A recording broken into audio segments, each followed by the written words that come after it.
ॐ असतो मा सद्गमय तमसो मा ज्योतिर्गमय मृत्योर्मा अमृतं गमय शान्ति शान्ति शान्ति।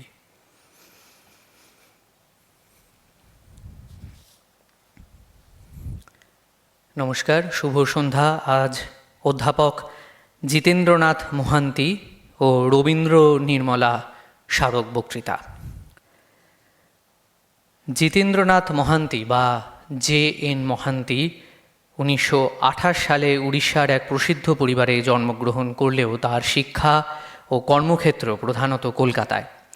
বিদ্যালয়ের শিক্ষা শেষ হবার পরেই 1945 সালে তিনি কলকাতায় আসেন ও প্রেসিডেন্সি কলেজ ও কলকাতা বিশ্ববিদ্যালয়ে দর্শন শাস্ত্র অধ্যয়ন করেন।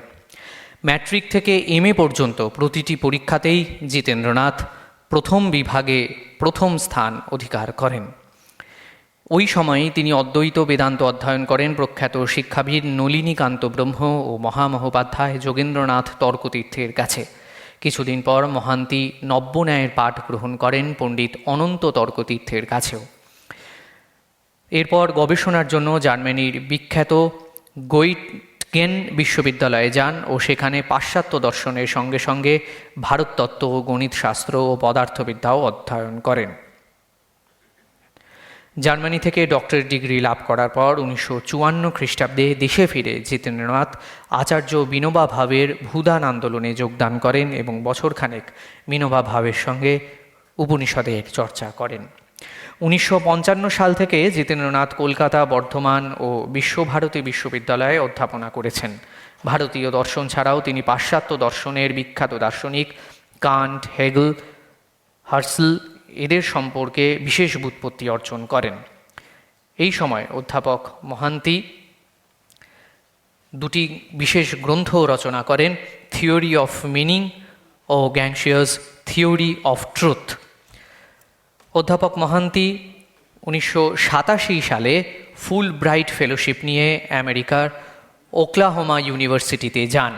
1968 খ্রিস্টাব্দে দেশে ফিরে তিনি কলকাতা বিশ্ববিদ্যালয়ের আচার্য ব্রজেন্দ্রনাথ শীল অধ্যাপক নিযুক্ত হন এবং ওই বছরই ইন্ডিয়ান ফিলোসফিক্যাল কংগ্রেসের সভাপতি নির্বাচিত হন। 1993 সালে অধ্যাপক মোহান্তি জার্মান সরকারের পক্ষ থেকে বিশেষ পুরস্কার লাভ করেন। এই পুরস্কারের অর্থমূল্য অধ্যাপক মোহান্তি উড়িষ্যার শিক্ষা ব্যবস্থার উন্নতির জন্য ব্যয় করেন। অধ্যাপনা ও গবেষণার সঙ্গে সঙ্গে অধ্যাপক মোহান্তি বহু মূল্যবান পুস্তক ও গবেষণাপত্র রচনা করেছেন। তাঁর রচিত বইয়ের সংখ্যা 25-এর বেশি। এই বইগুলির মধ্যে reason and tradition in Indian thought এবং পসিবিলিটি অফ ট্রান্সেন্ডেন্টাল ফিলোসফি বিশেষভাবে উল্লেখযোগ্য। দার্শনিক ও শিক্ষাবিদ অধ্যাপক মোহান্তির পড়ানোর দক্ষতা ছিল অসাধারণ। শক্ত বিষয়কে সহজ অথচ মৌলিক করে তিনি বোঝাতেন। সুস্থ থাকাকালীন প্রতি বছরই দেশে আসতেন। রামকৃষ্ণ মিশন, কলকাতা বা যাদবপুর বিশ্ববিদ্যালয় বহু মূল্যবান বক্তৃতা তিনি প্রদান করেছেন। 1923 খ্রিস্টাব্দে 7ই মার্চ দোল পূর্ণিমার পূর্ণ লগ্নে তিনি পরলোক গমন করেন। ক্ষমা করবেন, 2023 সালের 7ই মার্চ দোল পূর্ণিমার পূর্ণ লগ্নে তিনি পরলোক গমন করেন।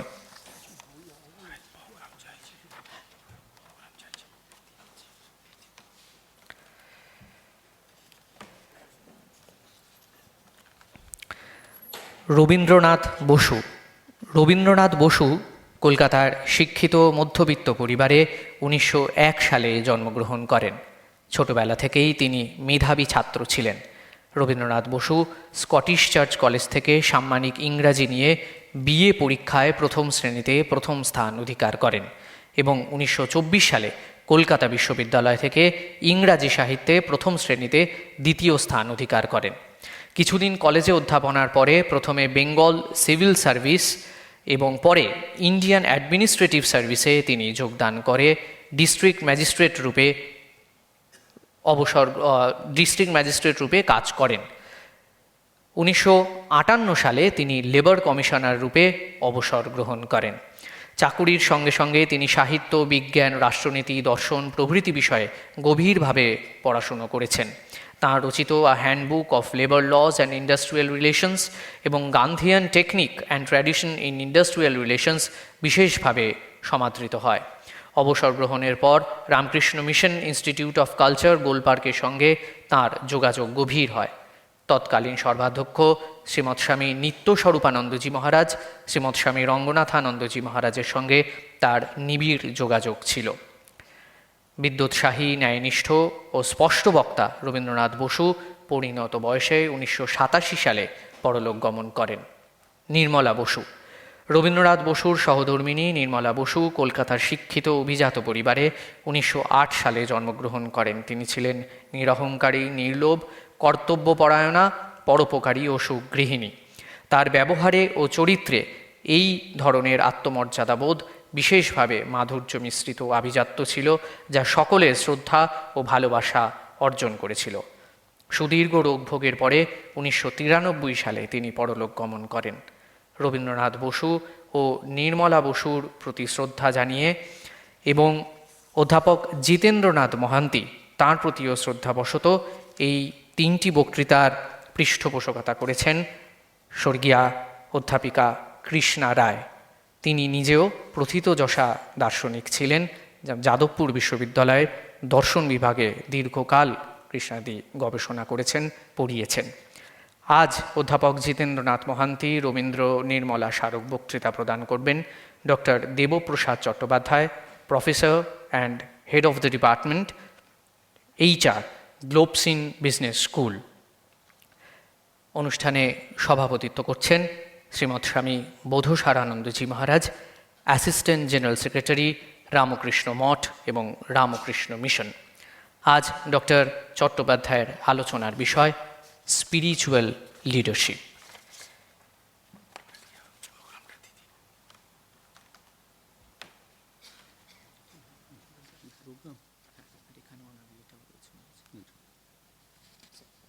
প্রোগ্রাম কিছু নেই, কতক্ষণ বলতে কি হয়েছে সেটা নেই, ঠিক আছে, আমি জাস্ট অল্পক্ষণ বসু। হ্যাঁ হ্যাঁ,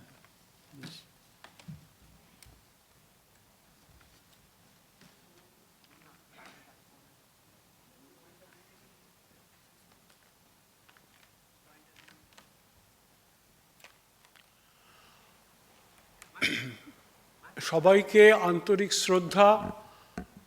পরম পূজনীয় স্বামী বোধসারানন্দজি মহারাজ, পরম পূজনীয় স্বামী তত্ত্বসারানন্দজি মহারাজ, আমাকে সায়কবাবু যখন বললেন কিছুদিন আগে, এখন বাংলা যেহেতু আমার মাতৃভাষা, উনি আমায় জিজ্ঞেস করলেন আমি কিসে বলবো, আপনি কিসে বলবেন।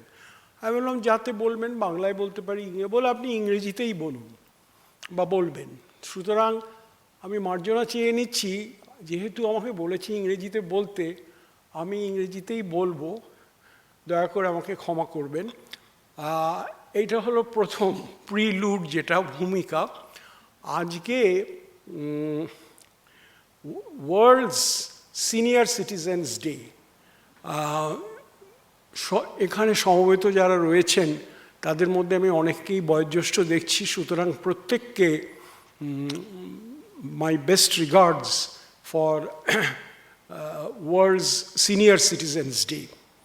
আর মহারাজ আমার ডিভোটেড প্রণামস, আমার আন্তরিক শ্রদ্ধা প্রণাম গ্রহণ করবেন, আশীর্বাদ করবেন। আর মহারাজ আপনাকে এবং সমস্ত মহারাজদের আশীর্বাদ করবেন আমাকে। আপনাদের সবাইকে সশ্রদ্ধ প্রণাম জানাই, ভক্তিপূর্ণ প্রণাম জানাই। আর আপনাদের সবাইকে আন্তরিক শ্রদ্ধা, ভালোবাসা, শুভেচ্ছা জানাই। সুতরাং প্রথমেই ক্ষমা চেয়ে নিলাম ইংরেজিতে বলার জন্য, কারণ সেইভাবে বলেছি। আর যেহেতু টিচিংটা এখন আমার জীবিকা বা এটা আমার কাজ, সেই জন্য ক্লাসে ওই HR পড়াই, ওটা ইংরেজিতেই। সুতরাং ইংরেজিতেই আমাকে 50 মিনিট বলেছেন বলতে, আমি জিজ্ঞেস করেছি কতক্ষণ বলবো। সুতরাং কাইন্ডলি আমাকে 50 মিনিটের বা তার কম বেশি একটু বিয়ার করবেন। তার আগে আমি যেটা বলতে চাই যে স্পিরিচুয়াল লিডারশিপ, কেন আমি এই টপিকটা প্রপোজ করলাম, কারণ আমার পিএইচডিতে টপিক ছিল স্পিরিচুয়ালিটি ইন ম্যানেজমেন্ট।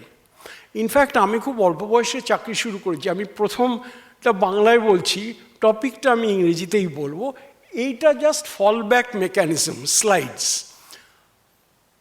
খুব অল্প বয়সে চাকরি শুরু করেছি, 19 বছর বয়সে। প্রথম 24 বছর 8 মাস ছিলাম ফার্মা ইন্ডাস্ট্রিতে। প্রথম ছিলাম Merck Sharp Dohme, Merck and কোম্পানিতে। তারপর ছিলাম অর্গানন, ইনফার। আপনারা জানেন মার্ক পরে অর্গাননকে অ্যাকোয়ার করেছিল, এবং সম্প্রতি আপনারা দেখেছেন কাগজে যে সান ফার্মা অর্গাননকে অ্যাকোয়ার করেছে। আর আমি শেষে ছিলাম হায়দ্রাবাদে ডক্টর রেড্ডিজ ল্যাবরেটরিজে। কারণ এইটা আমি বলছি এই জন্য, ইন অল হিউমিলিটি, যে আমার আইডেন্টিটিটা আপনাদের জানাই মডেস্টলি। প্রথমে তো ক্যালকাটা ইউনিভার্সিটি থেকে কেমিস্ট্রি অনার্স নিয়ে গ্র্যাজুয়েশন করি। আমি আশ্রমের রামকৃষ্ণ মিশন অর্ডারের দীক্ষিত। আমার গুরুদেব পরম পূজনীয়, উনি রামকৃষ্ণ লোকে গমন করেছেন, পরম পূজনীয় স্বামী স্মরণানন্দজি মহারাজ, 16th president of the Ramakrishna mission order. কিন্তু আমি এত ভালো স্কুলে পড়িনি রামকৃষ্ণ মিশনে। আমার বাবা, যেহেতু তার বাবা মানে আমার ঠাকুরদাদা, তার ক্ষমতা ছিল না ইংলিশ মিডিয়ামে পড়ানোর, আমার বাবা আমাকে ভর্তি করে দিয়েছিলেন। তাই ইংলিশ মিডিয়ামে আমার স্কুলিং ছিল ডন বস্কো পার্ক সার্কাস, আর তারপর Calcutta University, Saint Xavier's College. সুতরাং রামকৃষ্ণ মিশনে আমি দীক্ষিত, জব করি এবং সবসময় পরিবারভুক্ত মনে করি, কিন্তু সবসময় তাকিয়ে থাকি তাদের দিকে যারা এই চমৎকার প্রতিষ্ঠানে পড়েছেন। তারপর আমি বিএসসি কেমিস্ট্রি অনার্স পাশ করার পর আমি মার্কে চাকরি শুরু করে দিই, মার্ক শার্প ডোমে। এবং ধাপে ধাপে প্রথম ওই 24 বছর 8 মাসের মধ্যে প্রথম 18 বছর আমি মার্কেটিংয়ে ছিলাম। আমি শুরু করি 19 বছর বয়সে মেডিকেল রিপ্রেজেন্টেটিভ হিসেবে, তারপর area manager, regional manager, zonal manager, তারপর বম্বে যাই, ন্যাশনাল সেলস ম্যানেজার। এখন যেহেতু আমি একই ছেলে, মা বাবার ভাই বোন নেই, সবসময় তারা চাইতেন কলকাতায় আসি। তো সেই জন্য অর্গানন ছিল কলকাতার কোম্পানি, তখন আপনাদের মনে পড়বে নাম ছিল ইনফার ইন্ডিয়া লিমিটেড। তা আমি তখন ইনফারে চলে আসি এবং ইনফারেই আমার সেট হয়েছিল। কিন্তু তারপর আবার বাইরে যেতে হয়, এটা বোধহয় সেই ম্যান প্রপোজেস গড ডিসপোজেস, ওই ডক্টর রেড্ডিজে আমি চলে যাই। লাস্ট যে আমার 6.5 বছর বা 7 বছরের স্টিনটা ডক্টর রেড্ডিজে, সেটা ছিল এইচআরে, এবং লাস্ট ছিল আমার জেনারেল ম্যানেজার এইচআর হায়দ্রাবাদে।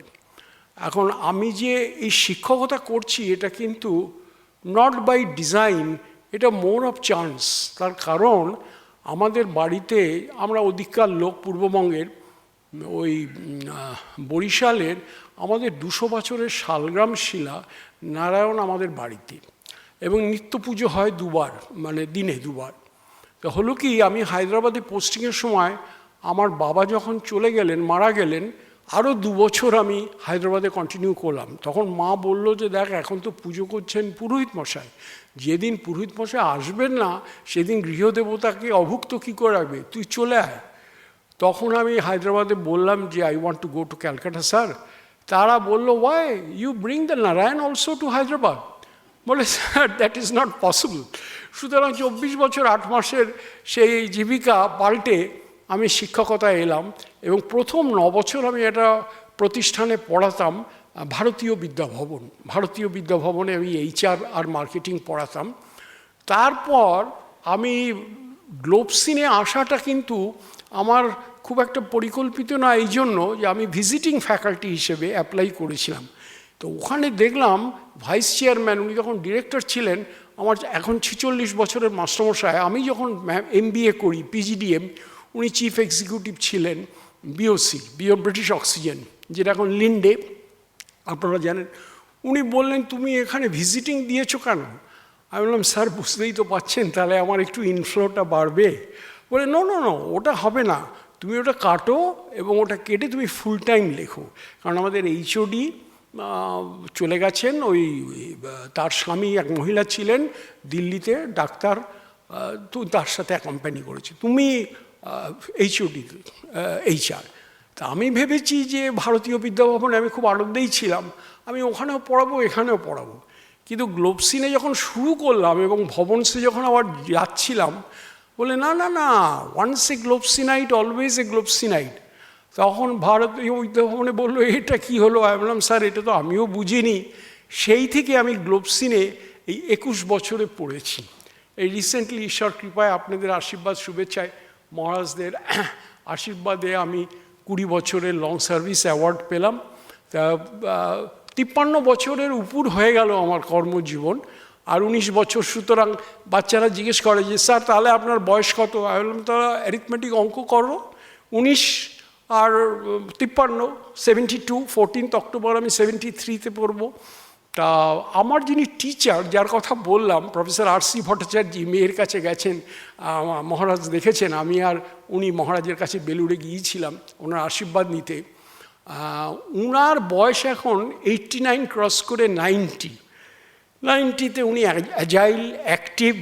সুতরাং উনি চলছেন, আর ঈশ্বর কৃপায় শ্রী শ্রী ঠাকুর, শ্রী শ্রীমা, স্বামীজির আশীর্বাদে, আমার গুরুদেবের আশীর্বাদে, সবাই আপনাদের ভালোবাসায় আমি চলে যাচ্ছি, কাজ করে যাচ্ছি। আর আমার মাস্টারমশাই তো, যিনি আমাদের এখন vice chairman, professor R.C. Bhattacharya, উনি 90-এ পড়েছে, খুব অ্যাক্টিভ। তা এই হচ্ছে আমার ব্যাপারটা বললাম। এবং কেন আমি এই টপিকটা প্রপোজ করেছি, PhD-তে আমার টপিক ছিল স্পিরিচুয়ালিটি ইন ম্যানেজমেন্ট। এখন হয়েছে কি, আপনারা জানেন যে IIMs, সব IIMই পেন অ্যান্ড পেপারে তারা শ্রেষ্ঠ, বা ISB হায়দ্রাবাদ তারাও খুব প্রখ্যাত। কিন্তু HR-এ কিন্তু IIMs বা ISB অতটা ক্ষুরধার না। আনডিসপিউটেড লিডার ইন HR হচ্ছে এক্সেলআরআই জামশেদপুর, যেটা আপনারা জানেন। তা HR-এ আমি এক্সেলআরআইতে যখন একটা পেপার প্রেজেন্ট করতে গেলাম, আমার টপিকটা ছিল an inter relationship between values, ethics and spirituality. তো তখন IIM-এর যিনি, উনি তো দেহ রেখেছেন, প্রফেসর শীতাংশু চক্রবর্তী, উনি ছিলেন। তো উনি বললেন যে দেখো, আমি তো সেন্টার অফ হিউম্যান ভ্যালুস করেছি জোকাতে, IIM-এ, তুমি দেখছি এই টপিকটা ইন্টারেস্টেড। আমি বললাম স্যার আমার টপিকটা হচ্ছে impact of spiritual leadership on spiritual climate of teams. বিভিন্ন ধরনের লিডারশিপ, এথিক্যাল লিডারশিপ, সেফটি বা সার্ভেন্ট লিডারশিপ, আর নর্মাল যেগুলো অটোক্র্যাটিক, ডেমোক্রেটিক, লেসি ফেয়ার, আমি স্পিরিচুয়াল লিডারশিপ। তখন বললো যে দেখো তুমি করেছো ঠিকই, আমি তোমাকে গাইড করব, কিন্তু আমার এরিয়াটা মোস্টলি এথিক্স, ভ্যালিউস, যদিও স্পিরিচুয়ালিটি, আর আমিও সেই বয়সটা পেরিয়ে গেছি। তুমি এখানে কারুকে দেখো। তা আমার যিনি গাইড ছিলেন, উনিও প্রেজেন্ট করতে গেছিলেন IIT বম্বের, তা ডক্টর আশিস পান্ডে, উনার এক্সক্লুসিভ স্পিরিচুয়ালিটির। উনি বললেন আমি তাহলে তোমায় গাইড করব, মাঝে মাঝে পাওয়াইতে এসে তোমার থাকতে হবে ডেটা কালেকশনের জন্য বম্বেতে, তুমি টপিকটা রাখো, কিন্তু তুমি ওই ভেরিয়েবলগুলো বাদ দাও, ভ্যালুজ, এথিক্স। কারণ তোমার ইন্ডিপেন্ডেন্ট ভেরিয়েবল যদি অত বেশি হয়, তোমার ডিপেন্ডেন্ট ভেরিয়েবল তুমি প্রোডাক্টিভিটি, স্যাটিসফ্যাকশন, রিটেনশন এগুলো রাখছো, তোমার থিওরিটিক্যালি ঠিকই আছে, কিন্তু অ্যানালিটিক্যালি এস্টাবলিশ করতে অসুবিধা হবে। তখন উনি বললেন তুমি রাখো impact of spiritual leadership on spiritual climate of teams. সুতরাং ওইটা আবার ঈশ্বর কৃপায় ওটা সম্পন্ন হলো। এবং যেহেতু যখন সায়কবাবু বললেন আপনি কি বলবেন, তখন আমি যখন I feel deeply blessed and honoured to be speaking in this sacred forum in the presence of holy Swamijis and this august audience, particularly Professor Jitendranath Mohanty, বা অন্য আরও যে দুজন professor, professor Rabindra, professor Nirmala, I feel profoundly blessed and deeply honoured. সুতরাং আমার ব্যাপারটা আপনাকে বললাম, আমার স্পিরিচুয়াল লিডারশিপ কেন আমি চুজ করেছি বললাম। এবার রাইট অ্যাওয়ে আমি আমার টপিকে আসছি। কিছুটা সময় 10-15 মিনিট বলেছি, সুতরাং আপনাদের আমি ডিটেইন করব না, আমি ঠিক 50 মিনিটের আগেই পজ করব। এইবার আমি স্পিরিচুয়াল লিডারশিপ বলছি। Now I will revert to English again, ক্ষমা করবেন। The first incident Of course, before coming to that, spiritual leadership, when I'm mentioning, this is particularly related in my presentation, related to organizations, related to management, be it a commercial organization, be it an education institution, or even be it a religious institutions. So here, spiritual leadership, spirituality is divorced from religiosity. It is more related to care, compassion, unconditioned love, and spiritual leadership. Another dimension is that when spiritual leadership is practiced and implemented in a company, it creates such an aura, it creates such a climate. The precursor of climate, as you know, is culture. So it fosters such a climate that people wish to stay on in the organization. Attrition or turnover, employee turnover is reduced. So this is the premise on which I'm speaking today on spiritual leadership. The first incident that I would like to tell you with certain anecdotes, examples, true events, is of this great saint Swami Vivekananda. This I heard from my Gurudev, Param Pujaniya Sri Swami Smarananandaji Maharaj. The incident goes like this, that respected ladies and gentlemen, that Swami Vivekananda was once walking across the bank of the river, and he was going from Belur Mott to his friend's house nearby. He was going for a particular cause, which Gurudev said, because Swami Vivekananda was having a stomach problem.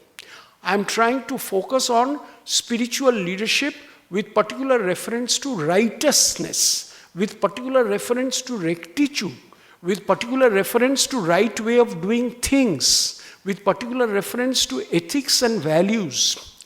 So Swamiji's friend said that since you are having a tummy problem, since you are having a stomach issue, you please come to my house. I will give you a dose of opium, jetake amra afing boli. So Swamiji went to his friend's house. He found the door latched. He knocked the door. The menial said, the master is not inside. He has gone out. But he has kept something for you. Here is a container of opium which will serve as an antidote. Reportedly you are having stomach problem. It will take care. তখন স্বামীজি করলেন কি, ওই নস্যির কৌটোর মতো ওই opium আফিমের কৌটোটা নিয়ে ওই ওনার ওই স্যাফরন এতে উনি রেখে উনি আবার বেলুরে ফিরবেন মনস্থ করেছে। হঠাৎ স্বামীজি দেখছে নাথিং ইজ ভিজিবল, কিচ্ছু দেখতে পাচ্ছে না। Swamiji rubbed his eyes time more than number, and he started getting panicky that what has happened to my vision. Then he thought, okay, let me go to my friend's house again and see whether he has come and consult him for this eyesight problem. He returned to his friend's house. He found the door still latched. Meanwhile, he took a dose of opium from the container, tightened the lid, pushed the window, threw the container inside the house and told the menial, please tell my friend when he comes that I have taken the requisite quantity and I am returning the balance. The moment Swamiji turned around, thinking of returning to Belur, everything was visible. What my Gurudev said, that Devaprasad, what is the moral of this incident? The moral of this incident is Swami Vivekananda had an ethical thermostat in his body which always used to titillate whenever everything used to go wrong. We should not consume, we should not take something which does not belong to us, or we should not consume something or take something in excess of what is required. So unmindfully when he was taking, that ethical thermostat started indicating to him that if something has gone wrong. He went to his friend's house. When he took the required quantity and he returned the remaining, everything became normal. So, respected ladies and gentlemen, what I want to impress first, because this is more of a fallback mechanism. কারণ slide আমরা use করি, এখন তো artificial intelligence এসে গেছে, আর আমার বয়সে কষ্ট করে মেয়ের কাছে নাতনির কাছে শিখছি, চ্যাট জিপিটি অ্যাকাউন্ট খুলেছি, ক্লড অ্যাকাউন্ট খুলেছি, কিন্তু আমি অতটা আপনাদের মতো সরগরও না এই আর্টিফিশিয়াল ইন্টেলিজেন্স। কিন্তু যেহেতু it is my cup of tea, প্রত্যেক দিন হোমওয়ার্ক করি, ক্লাসে গিয়ে ডেলিভার করি, এই বলাটা extempore is my comfort zone. This is more of A fallback mechanism, এটা আমি তৈরি করেছি, এটা আমি আপনাদের দেখাবো। But what I am trying to say is the first element of spiritual leadership, cardinal element among others is righteousness. And Swami Vivekananda's this incident anecdotally establishes this. The second incident is, in fact, why I'm using certain examples, because when I first transcended from my marketing, first was in sales, then product management and corporate marketing, and I shifted to HR, and HR in L&D, learning and development, and my boss was the vice president training and development. He used to sit in the audience and come back to me after my session, and he used to say, DPC, I feel you are becoming a bit stressed, you are becoming a bit panicky. So I said, sir, you are right, because I am not accustomed to this. I am accustomed to more working in the field, initially individually during my formative years and now with colleagues. So it said, I will tell you a remedy. You do your homework. Yes, many things will go overboard, out of your head. When you actually present, don't get worried. But you try to pitch in, you try to chip in examples, you try to chip in illustrations. That will ease you. Not only it will make your audience also feel enthralled, interested with those examples anecdotally, but you can get deflated or relieved from stress. So I started practicing and I found what he said is true. So that is the reason why I first told about the Swamiji's example. The second incident, as I said, that spirituality is divorced from religiosity. It is all about unconditioned love. It is all about care, compassion, altruism, transcendence, lok shangraho. The second example is my first company, that is Merck and Company. If you Google out Merck and Company, the present age of Merck and Company is 135 years. In USA, it is known as Merck and Company. Outside America and Canada, it is known as Merck Sharp and Dohme.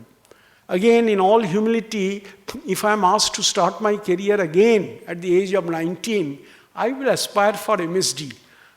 Dr. Reddy's also is a good company, so also Organon, but I can never ever forget the feelings that I experienced in MSD. My second example relates to this Merck and Company. There are two companies which amalgamated. One was Sharp and Dohme, one was Merck, and it became Merck Sharp and Dohme in 1953. Now what happened is, one of our colleagues developed an eye problem. And the doctors say, because I have calculated in my 24 years, 8 months, very humbly speaking, inland as well as overseas, during my posting in Budapest, that is Hungary, and also other parts of the continent, and finally in Malaysia, in a place called Alor Setar, near Kuala Lumpur. In totality, because I have the habit of maintaining diary, I have met 5 lakhs doctors. For single visit, repeat visit now, 5 lakhs doctors. So individually or with colleagues, the moment you get promoted, then you are in accompanied call. So my doctors' friends, many of you will be elitist doctors in this august audience. So my doctors' friends used to tell me that, see, Devaprasad, there are 2 types of patients who are the worst patients. Well, who, doctor? Well, one is these medical representatives, because they tend to self-medicate, and the other is we, the doctors ourselves. So I said, okay, so what is your recommendation? Well, see, in any ailment, there are 2 things. One is the diagnosis, the other is the therapy. You may be very proficient on the therapy part, but you will definitely go wrong at the diagnosis part if it is intricate. So what happened is, we had a product called Decadron, dexamethasone is steroid. And one of our colleagues, ladies and gentlemen, he developed an eyesight problem. So willy-nilly, he applied 2 drops of Decadron in his eyes, both eyes, and he was experiencing blurring of vision. His friends took him to the ophthalmologist. The eye specialist examined and came out of the chamber with a grim face and said, see, this is the reason why we tell you people not to self-medicate. Why, doctor? Is there any reason to be concerned about? Yes, your friend is on the verge of losing his eyesight. So shivers down the spine. How come, doctor? What happened? See, your friend has contracted herpes simplex, which is a neuroviral infection, in which case steroids are contraindicated. He applied Decadron, which is a steroid dexamethasone. Sir, we are in all apologies for that. Is there any way to salvage the situation? We definitely don't want our friend to lose his eyesight. Yes, there is one way through which you can resurrect. There is one product, antidote eye preparation, which will take care of the problem. That product is also manufactured and marketed by your company, MSD, Merck Sharp and Dohme, but not in India, in other parts of the globe. In the next 72 hours, if that can be procured and instilled, it will correct and restore his vision. Ladies and gentlemen, those days, I am talking of 1975, because I started my career on 5th February 1973. So in 75, there was no email, money order or telegram, etc. So we sent a telegram to Merck Bombay, the headquarters, that this has transpired. Merck immediately sent, that telegram forwarded to Merck Home Office in USA, and believe me, within 72 hours, 2 vials of that product, which was an antidote, manufactured and marketed by Merck in other parts of the world, were airlifted from Merck Australia, Merck New Zealand, Merck UK, Merck USA, and our friend's eyesight could be salvaged or restored. Why I said this, ladies and gentlemen, this is another example of displaying spiritual leadership in terms of care, in terms of compassion, in terms of selfless service. The company could have been oblivious to the fact that he has self-medicated. Amar ki daye podeche, amader ki dorkar, oder jonno ba tar jonno will procure airlift, but the company did. And in the process, that is why I said that if God gives me the opportunity to start my career, I will prefer my first company, Merck, because I saw spiritual leadership in action. And my third illustration, you can say, is, spiritual leadership creates happiness. I have a friend, he was in Voltas, Mr. Emmanuel David. And Mr. Emmanuel David's designation was CHRO, which we all know, Chief Human Resource Officer. Meanwhile, he has been through that rigmarole, Director HR, Vice President HR, and then he became CHRO, Chief Human Resource Officer. He was in Voltas. All of a sudden, he sent me a mail, beneath it was written CHO. So I asked Mr. Emmanuel, sir, what is this CHO? You must have omitted this R. Instead of CHRO, you have written CHO. Well, no. It is CHO only. Well, what does the acronym CHO stand for? Well, the acronym CHO stands for Chief Happiness Officer. Well, you are Chief Happiness Officer. Well, yes, I am the head of HR. I am designated as Chief Happiness Officer. So my job is to create a facilitating environment or an enabling environment by way of displaying spiritual leadership through creating happiness. Now, when I talk of happiness, now with your permission, I'll open my slides. It is written that we all know 3 types of people: Tamashik, Rajushik, Sattvik. Happiness can pervade or permeate in all the 3 types of people. But the irony is, in Tamashik type of happiness, initially it is very pleasant. Later on, it becomes problematic. And in case of Tamashik, the best example would be, Ravana. Or not Ravana, sorry, Ravana comes in the other bracket. Kumbhakarna, always lazy, indolent, sleeping. So that is Tamashik type of leadership happiness, but we all know the fate, what happened. The other is Rajashik type of happiness, which is again Ravana. Rajashik type of happiness, but that also initially might be very jubilant, but later on it becomes again bitter. But the ideal type of happiness is Sattvic happiness. Initially is bitter, but at a later stage, definitely it brings joy. Definitely it brings delight. Definitely it brings satisfaction. So this is the entire thing that I wanted to tell you before opening my slides. Otherwise, you will feel that this guy is totally dependent on the PPTs. So, now let me open this.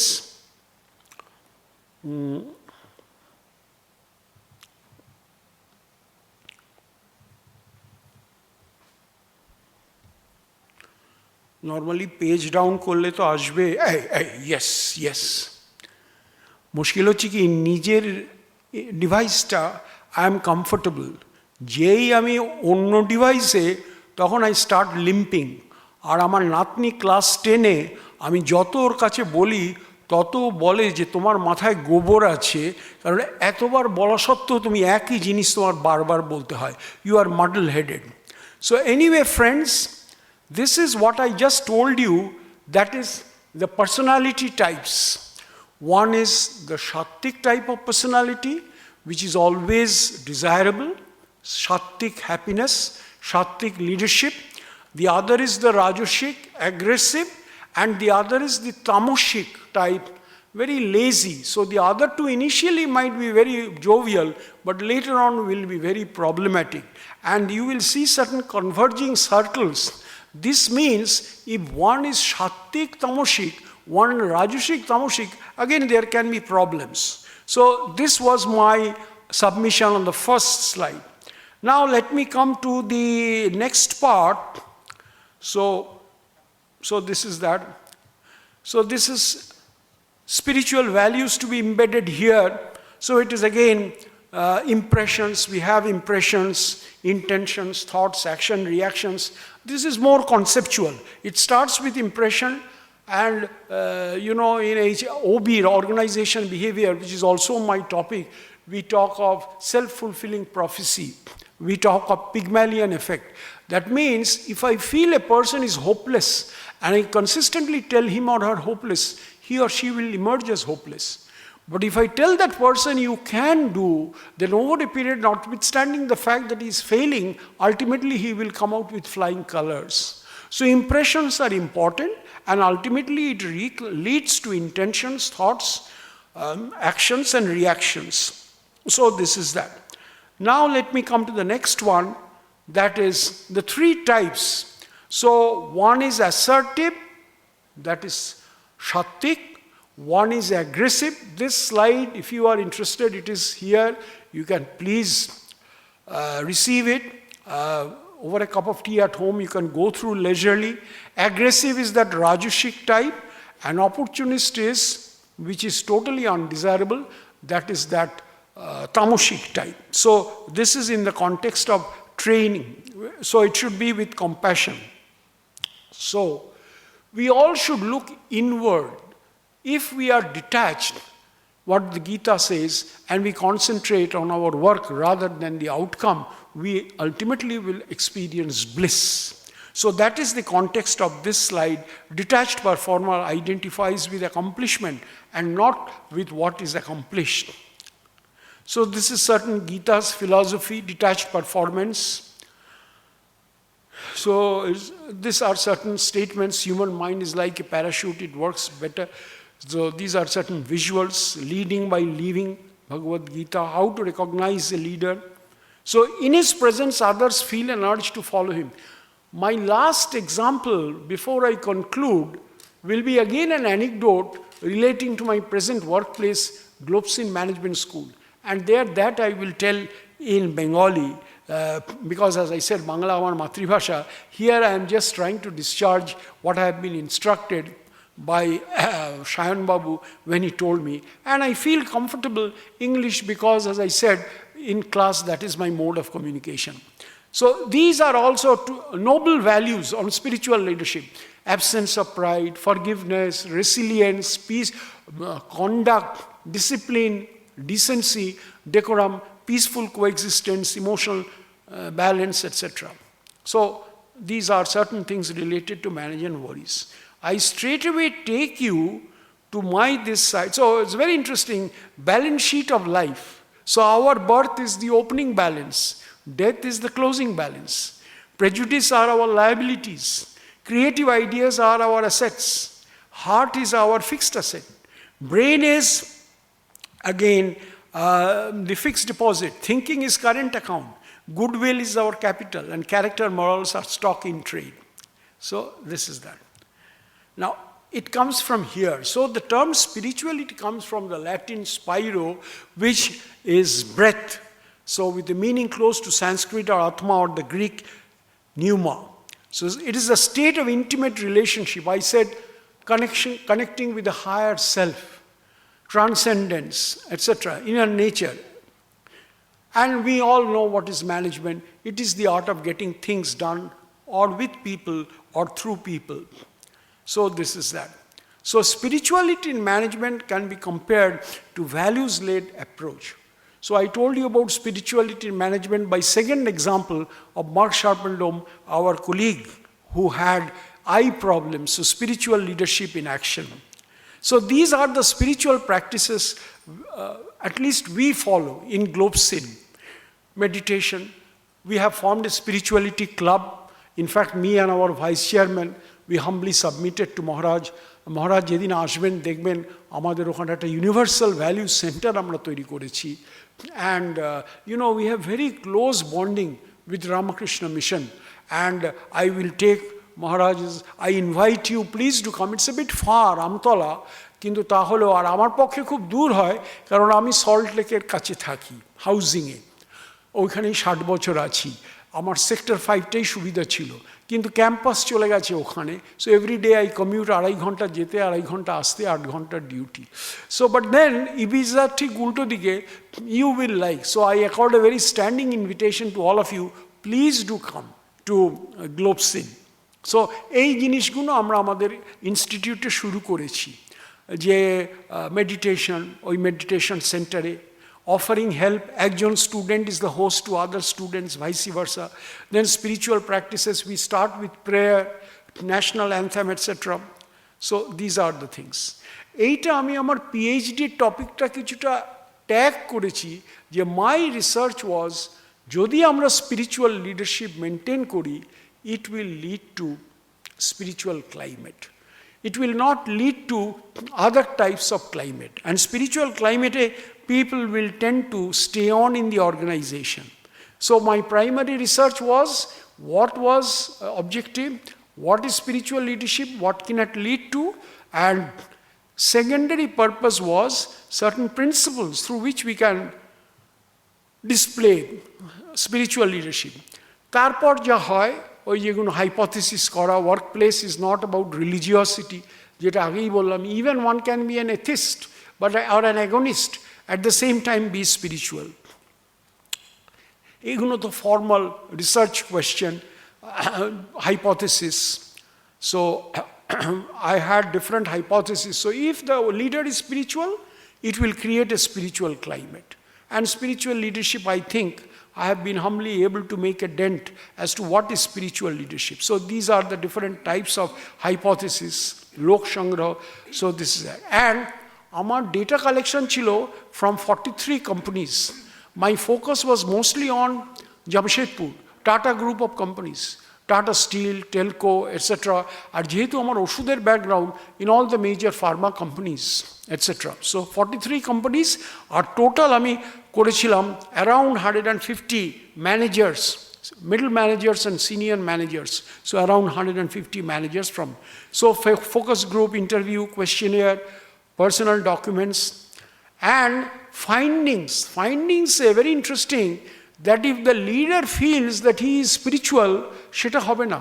The followers have to tell that the leader is spiritual. Then only the leader will be able to create a spiritual climate. So this is that spiritual climate. Significance, conclusion, so it is something which is emerging, hottest, and individuals and organizations who perceive themselves as more spiritual, they are connected to the bigger picture. So it leads to the triple bottom line concept, not only profits, but also people, as well as the planet, the environment, etc. Now, the last example, and then I will come full circle to around 50 minutes, হয়েছে কি আমি এই পিএইচডিটা করতে খুব একটা আগ্রহী ছিলাম না, কারণ আমি পিজিডিএম যেটা চাকরি করতে করতে করেছিলাম তাতেই আমি বেশ ভালো করছিলাম, কিন্তু আমার ওই যে বস যিনি 90 বছরে পদার্পণ করেছেন, মহারাজ দেখেছেন, বেলুড়ে আমরা গিয়েছিলাম স্যার মহারাজের আশীর্বাদ নিতে, উনি বললেন দেখো ভাই চড়ই বেতি চলতি কা নাম গাড়ি, তুমি পিএইচডি করো। এবার আমি যখন পিএইচডি রেজিস্ট্রেশন করতে গেলাম আমাকে বললো আপনাকে তো রেজিস্ট্রেশন দেবো না। কেন? আমি তো পিজিডিএম, বলে পিজিডিএম এর রেজিস্ট্রেশন দেবো না। বলে PGDM is equivalent to MBA. বলে হ্যাঁ ঠিক আছে, কিন্তু আমরা ইউনিভার্সিটি ডিগ্রি ছাড়া দেবো না। বলে তাহলে আমাকে তো চাপ দিচ্ছে, আমার কি তাহলে পিএইচডি হবে না? বলে একটা উপায় আছে, আপনি যদি এমফিল করেন তাহলে ওটার ইউনিভার্সিটি ডিগ্রি, তাহলে আপনি পিএইচডি রেজিস্ট্রেশন পাবেন। এখন তো এনইপি ন্যাশনাল এডুকেশন পলিসি 2020-তে এমফিল স্ক্র্যাপ করেছে, কিন্তু যেহেতু তখন এমফিল ছিল, আমার স্পেশালাইজেশন এমফিলে ছিল এইচআর, মার্কেটিং ছিল আমার স্পেশালাইজেশন পিজিডিএমে। আমি যেই এমফিল করলাম তখন আমার পিএইচডি রেজিস্ট্রেশন নিল। এবার আমি পিএইচডি জার্নি শুরু করলাম। টপিক কি, ladies and gentleman, I have already told you. এবার আমার এক্সাম্পলটা কাইন্ডলি শুনুন। The last example, spiritual leadership demonstrated by my boss, that means the vice chairman now, who is 90 years old. একদিন উনি আমাকে দেখে বললেন, this I am telling in my mother tongue, উনি দেখে বললেন তুমি এরকম বেজার মুখে বসে আছো কেন ভাই? আমি বললাম স্যার আপনি যে আমাকে কিসে ঢুকিয়েছেন, এই পিএইচডি, আমি তো ভালোই ছিলাম। বলে তোমাকে বলেছি না চলতি কা নাম গাড়ি চড়ই বেতি, তুমি পিএইচডি না করলে এআইসিটি তোমাকে আমরা রাখতে পারবো না। আমি বললাম স্যার এখন তো স্ট্যাটস এসে গেছে, স্ট্যাটিস্টিক্স, আমি যখন এমবিএ করেছি তখন স্ট্যাটস ছিল না। এখন এখানে ক্রনব্যাক আলফা এসে গেছে, বার্টলেস টেস্ট অফ স্ফিয়ারিসিটি, আমার মাথায় কিছু ঢুকছে না। বলে তুমি চলো আমার ঘরে চলো। ওনার ঘরে নিয়ে গিয়ে আমাকে বললেন তুমি কি খাবে? আমি বললাম আমি কিচ্ছু খাবো না, আপনি আমাকে যা বিপদে ফেলেছেন আমি এটা হাস্যাস্পদ হব, এবং আপনি এখন বলছেন কি খাবো, আমার তো এটার উপায় নেই। বললেন তোমাকে আমি কফি খাওয়াচ্ছি, কফি খাও আর আমার কথাটা শোনো। বলুন কি বলবেন, আমি তো বুঝে গেছি আমার ডেস্টিনি কি। বলে দেখো, এবার উনি বলছে আমি শুনছি। বলে দেখো মহাদেব আর পার্বতী একবার আকাশপথে যাচ্ছে। আমি বললাম স্যার আমার প্রবলেম হচ্ছে অঙ্ক, আমার প্রবলেম হচ্ছে স্ট্যাটস, আপনি শেষকালে মহাদেব আর পার্বতীকে নিয়ে এলেন। একদম বিরক্ত করবে না, চুপ করে শোনো আমি কি বলছি। মহাদেব আর পার্বতী যখন যাচ্ছে আকাশপথে, তখন পার্বতী দেখলেন পৃথিবীতে একজন খুব দীন লোক, খেতে পায় না। উনি মহাদেবকে বললেন এই তোমার এর জন্য খুব করতে হবে, এ খুব শিব ভক্ত। মহাদেব বললেন দেখো করলেও কিছু হবে না। বললে করলেও কিছু হবে না আমি শুনতে চাই না, তোমার কিছু করতে হবে এবং এক্ষুনি করতে হবে। তখন বোধহয় শিব ঠাকুরের ওই ইংরেজি প্রভাবটা মনে পড়েছে যে happy wife makes a happy life. উনি করলেন কি, মহাদেব ওই স্বর্গ থেকে একটা সোনার বাট ফেললেন। সোনার বাটটা এসে পড়ল ধরাধামে। এখন ওই যে গরিব যে দিন লোক, সে ভাবলো ওই মুহূর্তে সারাটা জীবনই তো চোখ খুলে হাঁটলাম, অন্ধ লোকের কি দুঃখ সেটা তো আমি এখনো এক্সপিরিয়েন্স করতে পারি না। দেখি না ঠুলি পরে হাঁটলে কি এরকম হয়, let me put blinkers on my eyes and let me walk. So চোখে ঠুলি পড়লো, হেঁটে গেল, সোনার বাট পড়ে রইল। মহাদেব পার্বতীকে বলল দেখলে গিন্নি ওর কপালে নেই, তো ও কী করে ও টাকা পাবে, আমি তো সোনার বাট ফেলেছিলাম। তখন আমি বুঝে গেছি এ ভদ্রলোক কী বলতে চায়। আমার মাস্টারমশাই ভাইস চেয়ারম্যান, তখন ডিরেক্টর ছিলেন, বলে দেখো ডিপিসি, তোমার কপালে যদি থাকে, আর তুমি তো দীক্ষা নিয়েছো, দীক্ষিত, তো ঠাকুর যদি চান, শ্রীমা যদি চান, স্বামীজি যদি চান, তোমার পিএইচডি হবেই। তুমি স্লগ করো, আমি তোমাকে প্রফেশনালি অ্যারেঞ্জ করে দিচ্ছি স্ট্যাটিস্টিশিয়ান, যে তোমার কাজ করে দেবে। আর তোমার যদি কপালে না থাকে, শত বাটলেও তোমার পিএইচডি হবে না। To cut the long story short, this was another spiritual leadership in display or action. আমি সেই আমাদেরই এক ছাত্র, ও স্ট্যাটসে খুব এক্সপার্ট, ও প্রফেশনালি এই কাজগুলো করে। আমি বললাম, ভাই তুমি এগুলো করে দেবো? স্যার আপনি কিচ্ছু চিন্তা করবেন না, আমি এসপিএসএসে করে সব ডেটা অ্যানালাইজ করে দিচ্ছি আপনাকে, আপনি শুধু ফাইন্ডিংস ইন্টারপ্রিটেশন আপনি লিখবেন, কনক্লুড করবেন। কোয়ান্টিটেটিভ পার্টটা শেখ হলো। আমি বললাম, দেখো আমি কিন্তু বিনা পয়সায় করবো না, কারণ ডাক্তারকে টাকা না দিলে। বলে না না না, আপনি আমার টিচার। আমি বললাম না। সুতরাং ওই প্রফেশনাল কন্ট্যাক্টে আমার ওটা কমপ্লিট হলো, পিএইচডি হলো। মা বাবা সেটা দেখে যেতে পারেনি, কিন্তু অ্যাটলিস্ট আই ফেল্ট। আর বাড়িতে তখন স্ত্রী, মেয়ে, নাতনি তখন খুব ছোট, তাদের বললাম যে দেখো তো চেষ্টা করলে হয়। আর আমার বসকে আমি প্রতিনিয়ত দেখি, তার কাছ থেকে এখনও শিখি, তার 90 বছর আর আমার 72 বছর, যে what is spiritual leadership. This is all that I want to tell you. 7:05 এবং মোটামুটি 50 মিনিট আমি বলেছি।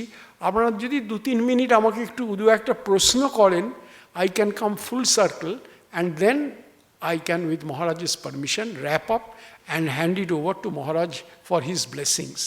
আপনাদের একটা দুটো প্রশ্ন করুন প্লিজ, যদি কোনো প্রশ্ন থাকে। না, আপনারা সুন্দর ক্ল্যাপ দিচ্ছেন, এটা it reminds me of a situation.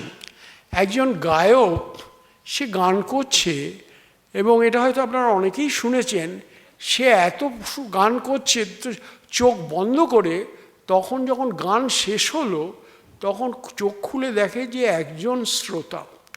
তখন উনি বললেন যে আপনি সত্যিকারের সঙ্গীত বোদ্ধা, কারণ সবাই চলে গেছে, আপনি বসে আছেন। তখন সেই লোকটি বলল, আপনি ভুল করছেন, আমি আপনার গানের জন্য বসে নেই। বলে তাহলে? বলে ওই যে 17 ইঞ্চিটায় বসে আপনি গান করছেন, ওইটা আমার।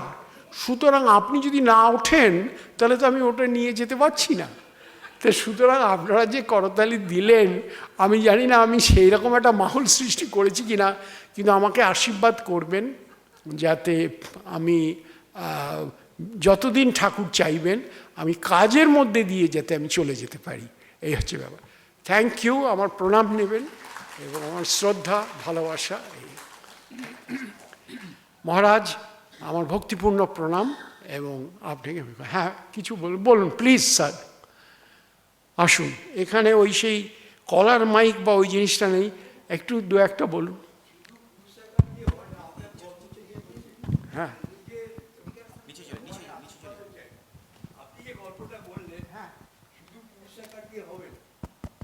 ভগবানের ব্লেসিংসও চাই এবং নিজের কর্মের ইয়েটাও চাই, মানে অল যদি একসঙ্গে ইয়ে হয় তবেই সাকসেস, আদারওয়াইজ নট।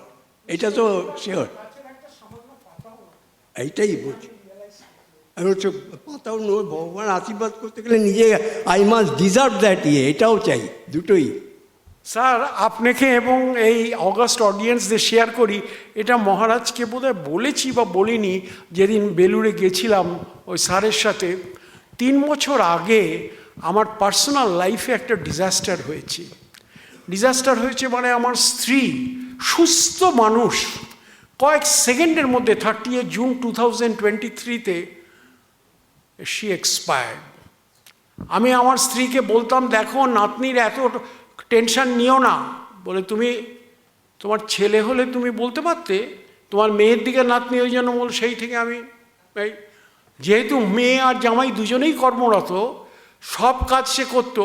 তারপর আমি তো আমতলা যাই, একদিন উইদিন সেকেন্ডস শি এক্সপায়ার্ড।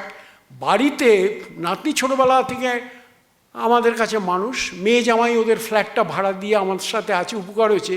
কিন্তু আমার নিত্য সঙ্গী হচ্ছে আমার 48 দিনের আনা, ও 4.5 বছর হয়েছে, জার্মান শেফার্ড মাইলো। এই যে আমি আসলাম, মানে আমাকে জড়িয়ে ধরে কিছুতে আসতে দেবে না। আর বললে বিশ্বাস করবেন না, আপনারা জানেন আপনাদের যা পোষ্য আছে পেট, আমি বাড়ি ফিরে গেলে যে ও যে কী করবে আনন্দে, তা এই নেই। ওই আমার নিত্যসঙ্গী। আপনাদের আমার সফট এটা বললাম, আমি পাগলের মতো কাজ করে যাই, ওই যে বললাম 13 ঘন্টা, যাতে আমি ওই স্ত্রীর ওইটা ইনসুলেটেড থাকতে পারি, নস্টালজিক মেমোরিজ ভুলে থাকতে পারি। মহারাজ আমাকে আশীর্বাদ করবেন যাতে আমি কাজের মধ্যে দিয়ে চলে যেতে পারি। Thank you. So one more question. I have a question. Yes, sir. Please, sir. Well, thanks for a wonderfully rewarding and elevating presentation. Thank you, My sir. question is, sir, in 1992, I think, Professor S. Shitangshu Kumar Chakraborty Right. decided to move away from teaching finance and control and to start teaching human values. Absolutely. And with the help of Professor Shobhit Chaudhary, who was the director of IIM, he started that. Absolutely. And now I think one of his colleagues, Professor Bidut Sarkar, has established the Management Center for Human Values. Precisely, sir. I'm in that congregation, Right. and Shitangshu sir ultimately oversaw my thesis. And he was, as you know, in Indian Statistical Institute as a finance professor. And the day Dr. Shobhit Chaudhary joined, because he comes to our campus in Amtala, Shitangshu sir submitted his resignation. But then he said, please give me a chance so that I ensure that you stay on. And the rest was history. He created that edifice, Center of Human Values, which stands tall and which has Swami Vivekananda Thakur and other things. Please do come to our campus, sir. You will definitely enjoy our Universal Human Values Center. Thank you, sir. Thank you. Thank you, Maharaj.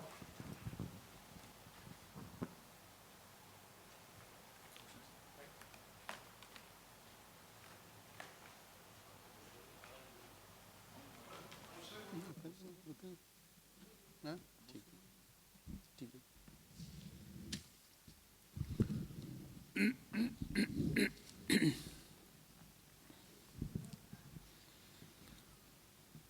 ॐ नमः श्रीयतिराजाय विवेकानन्दसूरये सच्चित्सुखस्वरूपाय स्वामिने तापहारिणे।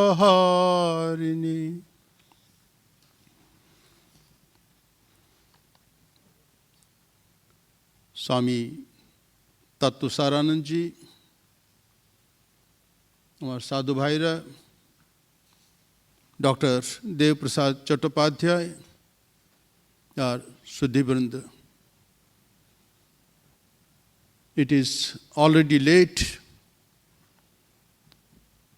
I will not hold you back. I shall try to be as brief as possible. আর আমাকে বলা হচ্ছে বাংলায় বলতে, যিনি বাঙালি তাকে বলা হচ্ছে ইংরেজিতে বলতে, আর যিনি অবাঙালি তাকে বলা হচ্ছে বাংলা বলতে। যাই হোক, আজকে প্রফেসর জয়ন মহান্তি আর রবীন্দ্র নির্মলা মেমোরিয়াল স্মারক বক্তৃতা আয়োজন করা হচ্ছে। আমাদের ডক্টর দেবপ্রসাদ চট্টোপাধ্যায় উনি আমাদের স্পিরিচুয়াল লিডারশিপের উপরে উনি বললেন, খুবই ভালো বললেন। গল্পটা বেশি হলো কিন্তু মেইন থিমটা একটু কম ছিল। যাই হোক, যেহেতু সময় কম, জাস্ট আমি দু চারটা উদাহরণ দিয়ে দেব। যে ডক্টর চট্টোপাধ্যায় আমাদের বললেন স্পিরিচুয়াল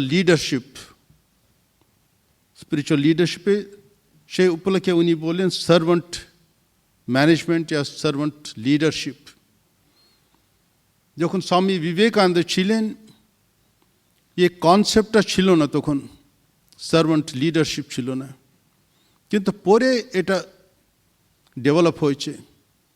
কিন্তু স্বামীজি সে তার নিজের জীবনে দেখিয়ে দিয়েছে কি করে সেবা করতে হয়।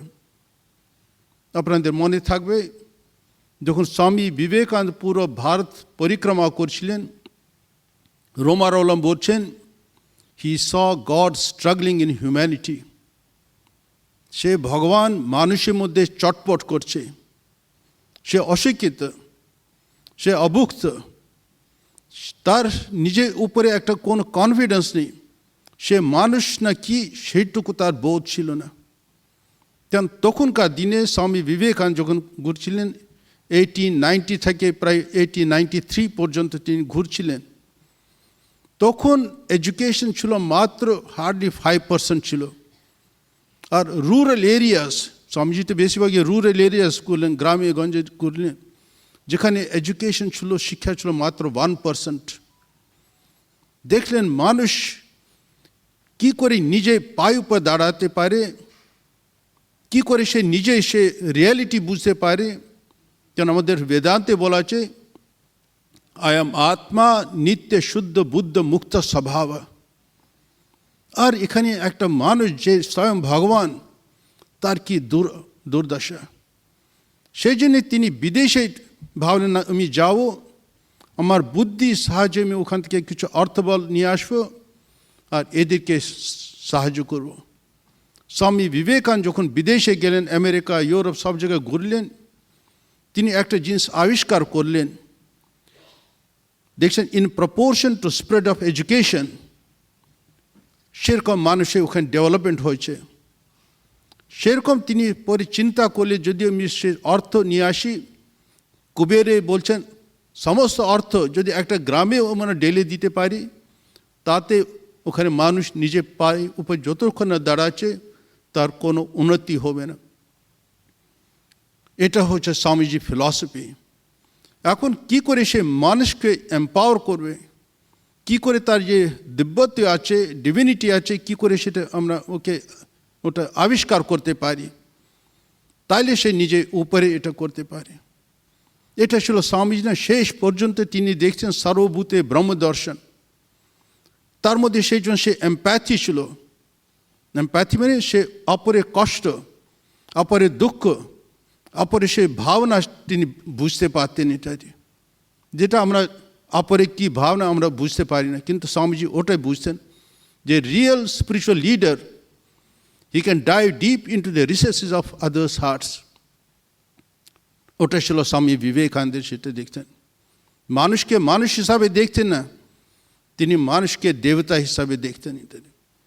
স্বামীজি যখন শেষের দিকে 1902-তে, তখন বেলুমঠে অনেক ডেভেলপমেন্ট হচ্ছে, বাড়িঘর হচ্ছে, রিপেয়ারিং হচ্ছে, তখন ওখানে সাঁওতালি লেবার ছিল। স্বামীজি ওদের সঙ্গে ফ্রিলি মিশতেন, তাদের সঙ্গে গল্প করতেন, তারা এড়িয়ে চলতো। আরে স্বামীজির সঙ্গে কী করে আমরা একই সঙ্গে গল্প করতে বসতে পারি, কিন্তু তখন স্বামীজি ওদেরকে সব গল্প করতেন, মজা করতেন। আর তাদের কি দুঃখ কষ্ট বাড়িতে কীরকম চলছে তার খুব আগ্রহী ছিলেন, আর ওদের সঙ্গে বসতেন। আর একদিন খুব ডিস্টিংগুইশ কিছু গেস্ট এসে স্বামীজিকে বলল, মানুষ স্বামীজি আপনার জন্য অনেক বড় বড় লোক এসে দেখা করতে। বলছেন না না, আমি দেখা করতে পারব না, I am quite happy with this people, because he saw God in and through everything. সেই জন্য উনি বলেন না, এটাই আমার কাজ। এটাই একদিন উনি ঠিক করলেন তাদেরকে পেট ভরে খাওয়াবেন। তারা বিশ্বাসই করতে পারছেন এত ভালো ভালো খাওয়া এটা কি আমাদের জন্য স্বামীজি ব্যবস্থা করেছেন। এটা হচ্ছে সার্ভান্ট লিডারশিপ। ইত্যাদি you have to give due dignity and honour to others. এখনকার যত সব সিইওস তারা ভয় দেখায়, নিয়মকানুন দেখায়, এটা না করলে আমি এখান থেকে চাকরি থেকে তাড়িয়ে দেবো। কিন্তু স্বামীজি ছিল অন্যরকম। কী করে তাদের মধ্যে সে ডিগনিটি দেওয়া যায়, কি করে তাদের মধ্যে সম্মান দেওয়া যায়, তাদেরকে তোলা যায়।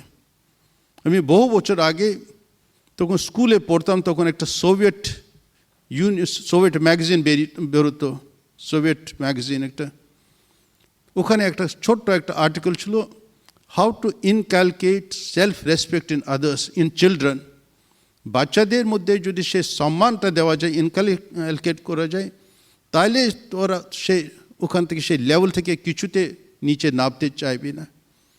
সেই জন্য স্বামীজি ওটাই দেখতেন, প্রত্যেক মানুষ সে পুরুষ হোক মহিলা হোক, কি করে তাদের মধ্যে সে ডিভিনিটি, কি করে তাদের সে বোধ হয়, তাহলে they will behave like gods, not like men. আমরা শাস্ত্রে পড়েছি মাতৃদেবো ভব পিতৃদেবো ভব, কিন্তু এই দরিদ্র নারায়ণ দরিদ্র দেব ভাব এটা কিন্তু স্বামীজির, ওটা দেখলেন, ওটা শাস্ত্রে নেই, ওটা স্বামীজি নিজের জীবনে ওটা দেখলেন। সেই যখন পুরো ম্যানেজমেন্টটা আমরা দেখছি ওই রকম ওনার ছিল সর্বত্র। তারপরে আরেকটা স্বামী বিবেকানন্দের যেটা একটা মেইন জিনিস যেটা আমি দেখতে পাই, যেটা অন্যদের মধ্যে দেখা যায় না, সেটা হচ্ছে ফোরসাইটটা। তিনি দেখলেন এটা 1500 বছরে অর্গানাইজেশনটা চলবে, আমাদের সে ফোরসাইট থাকে না। তারপরে তখন যা নিয়ম কানুন তিনি করেছেন, স্বামীজি তো কোনোদিন তিনি প্রেসিডেন্ট হলেন না, কোনো পজিশনে তিনি ছিলেন না, তিনি জাস্ট অল্পদিন কয়েকদিন ছিলেন, আর তিনি দেখেছেন হি উইল নট ক্রস 40 তিনি ক্রস করবে না। যে শরীর যাওয়ার আগে অন্তত কয়েক বছর আগে, 4 বছর 5 বছর আগে তিনি অনেকজনকে লিখছেন আই উইল নট ক্রস 40।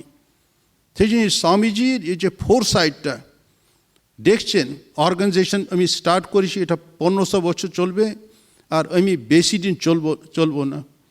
এই যে নিয়ম কানুন করেছেন, তারপরে তো রাজা মার্জিলেন স্বামী ব্রহ্মানন্দজি, উনি দীর্ঘ 22 বছর তিনি রাজত্ব করলেন, পুরো মঠ মিশনে তখন তিনি প্রেসিডেন্ট হলেন, অধ্যক্ষ হলেন। তিনি equally he was very great. তিনি ইচ্ছা করলে সব স্বামীজি যা নিয়ম কানুন সব চেঞ্জ করতে পারতেন, কিন্তু উনি একটা চেঞ্জ করতে পারেননি। বললেন না, এই স্বামীজি যা করেছেন ওটাই থাকবে। যেমন শ্রী শ্রী মায়ের কাছে অনেকেই যেত, বলছেন না যা স্বামীজি নিয়ম করেছেন তোমাদের এটাই করতে, নাহলে তোমরা কেটে পড়ো এটাই। কিন্তু অন্য অন্য কোম্পানি এটা আপনি দেখতে পারবেন না। একটা কোর এরিয়া যেটা ওরা স্টার্ট করে, দেখা যায় ডাইভার্সিফাই করে সে কোর এরিয়া ছেড়ে তারপর অন্য ক্ষেত্রে ওরা চলে যায়। আর যা নিয়ম ওরা তৈরি করেছিল, তারপর দেখুন সে 20 বছর 25 বছর পরে সে নিয়ম ওরা পালন করে না, দেখবেন ওরা অন্য কিছু অ্যাডপ্ট করে। এ কোম্পানি কীরকম হচ্ছে, এ কোম্পানি কীরকম, এখানে রেজাল্টটা ভালো হচ্ছে, ওখানে প্রফিটটা বেশি হচ্ছে, ওরকম ওরা চেঞ্জ করতে থাকে। কিন্তু স্বামীজির বৈশিষ্ট্য হলো যে নিয়ম কানুন তিনি করলেন, তখন কারো হিম্মত নেই ওখান থেকে একটু সরা। এটা হচ্ছে তার বিশেষ এটা কন্ট্রিবিউশন ইত্যাদি। এছাড়া স্বামী বিবেকানন্দ যেটা আমি বললাম, তিনি দেখলেন আই উইল নট ক্রস 40, তিনি বিদেশে পাঠিয়ে দিলেন, স্বামী অভেদানন্দজিকে পাঠালেন, তারপরে স্বামী শারদানন্দজিকে পাঠালেন, স্বামী তুরিয়ানন্দজিকে পাঠালেন, তারপর চলে গেলেন স্বামী ত্রিগুণাতীতানন্দজি। তারা প্রচার করলো বেদান্ত। প্রচার করা থেকে তার বেশি তাদের কন্ট্রিবিউশন, তারা লাইফ দেখালো, তারা জীবন দেখালো। যে স্পিরিচুয়াল লিডার থাকবে সে লাইফ দেখাবে, he has to lead by an example. যতক্ষণ আমরা এক্সাম্পল দেখি ততক্ষণ আমাদের সেই বেশি কনভিকশন আসে না, আমাদের কনভিন্স হয় না। এটাই তার নিজের মধ্যে ইন্টিগ্রিটি থাকে। এদিকে বড় বড় কথা বলছে, এদিকে চুরি করছে, কি করে আপনি ওকে লিডার বলতে পারেন? He has one set of rules for himself and another set for others. সেরকম স্বামীজি করেনি। এমন নিয়ম করেছেন সে কবে 1897-এ, তারপর থেকে দেখছি একই নিয়মটা চলছে, আর কারো হিম্মত নেই ওখান থেকে একটু সরা ইত্যাদি। সে 1000 বছর পরে, 1500 বছর পরে দেখবেন ওই রকম চলবে ইত্যাদি। এখন এই যে স্বামী বিবেকানন্দ কে হি সাবজেক্টেড টু ভেরিয়াস জাজমেন্টস। এখন কত নিউজ পেপারে আর্টিকেল বেরোচ্ছে, কত রিসার্চ বই বেরোচ্ছে, কত এরকম প্ল্যাটফর্ম থেকে কত বক্তৃতা আমরা শুনছি। ওখানে স্বামীজিকে কত রকমের লোক বলছে, মানে এত ভ্যারিড আর কন্ট্রাডিক্টরি স্টেটমেন্টস। তিনি ছিলেন দেশপ্রেমিক, হি ওয়াজ এ প্যাট্রিয়ট।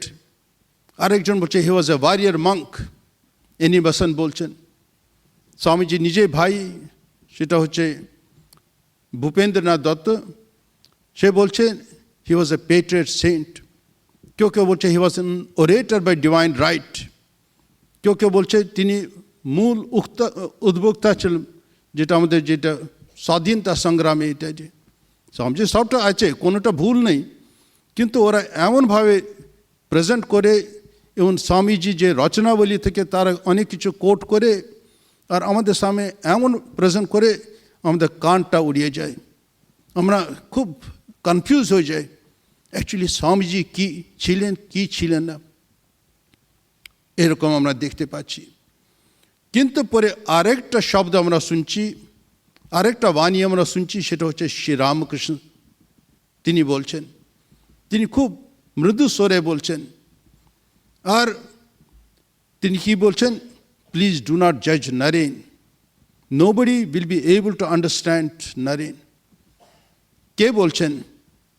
যিনি স্বামীজিকে সে সপ্ত লোক থেকে নিয়ে এসেন, সপ্ত ঋষি লোক থেকে নিয়ে এসেন, যে কাজের জন্য নিয়ে এসেন, কতদিন তিনি থাকবেন, কি করবে, কোথায় কোথায় যাবেন, হ্যাঁ, সেই চাবিটা ওনার হাতে, শ্রীরামকৃষ্ণ।